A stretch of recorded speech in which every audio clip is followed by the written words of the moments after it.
Showes kamama sanibona ngiyanibingelela nasezantsi kakhulukazi bingelela abalandeli bakaMaskandi abaculi bakaMaskandi ngiyanibingelela bafowethu ididudu emndenini wakambatha kubuka Bhutudubula olinyazwe ngabantu kubuhlungu ke izinganza kwethu kubuhlungu bafowethu mangabe sindle emnyama sizoqedana ngesibhamu kangaka ngosiyamjo akukho kuhle bafowethu phela futhi ngithi phephisa kakhulu mfowethu Mdibe ngane kamama uyazi ukuthi ngizokhuluma nje iqiniso wena noDubula ukwazana kwenu lwazane ngami I was the one uhlanganise wena noDubula. It was last year uDubula was driving a Polo uyazi ke mfowethu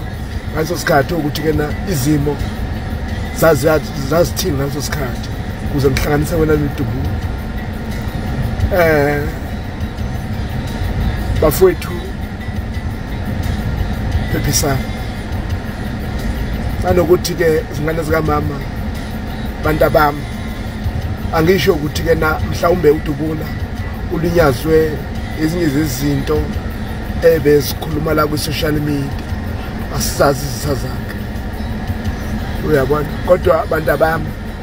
kadala ulimi lweni mangabe lenza ama video ku social media ayinganidunga izingqondo kadala ulimi lweni mangabe ni commenta ema video nabantu kadala ulimi lwenu mangabe ni commenta ekudleni kwamanye amadoda ningafaki inhlabathi abantu bami kuyingozi kakhulu ukudla kudleki masikufakwe inhlabathi ngiyaniyala nje angisho ukuthi ke na mhlawumbe umfowethu ezinye izimlimazile lezo cabanga ukuthi Bhuti Mdibe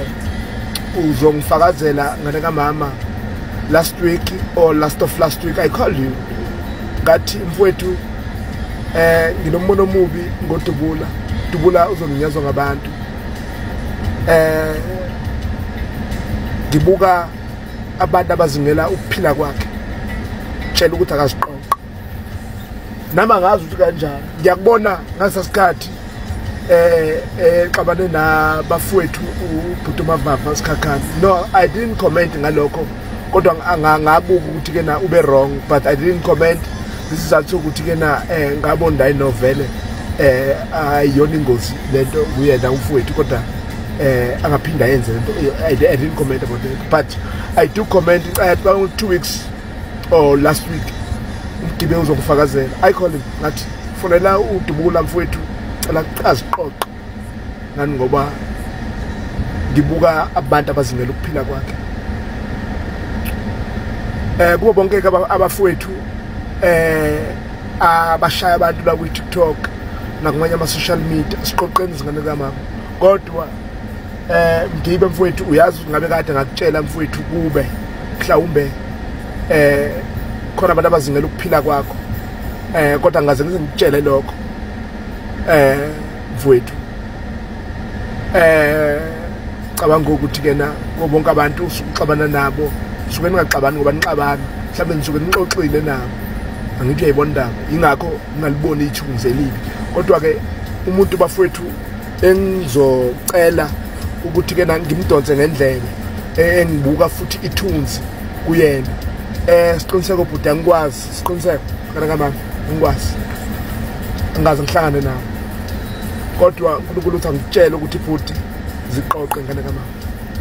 ngiyaphela nje lapho angisho ukuthini kodwa mfowethu mawuthanda ungifonela uzongifonela angikwazi angaze ngihlangane nawe awukaze usho lutho kubi kumina but siqiniseko kuba bonke abafethu abathuka abantu but ngiqanyelwa wena bhuti obathuka kakhulu abantu awuxabani futhi kakhulu nabantu kodwa siqiniseko bhuti ziqoqe kunabantu abazingela ukuphila kwakho ngiyaphela la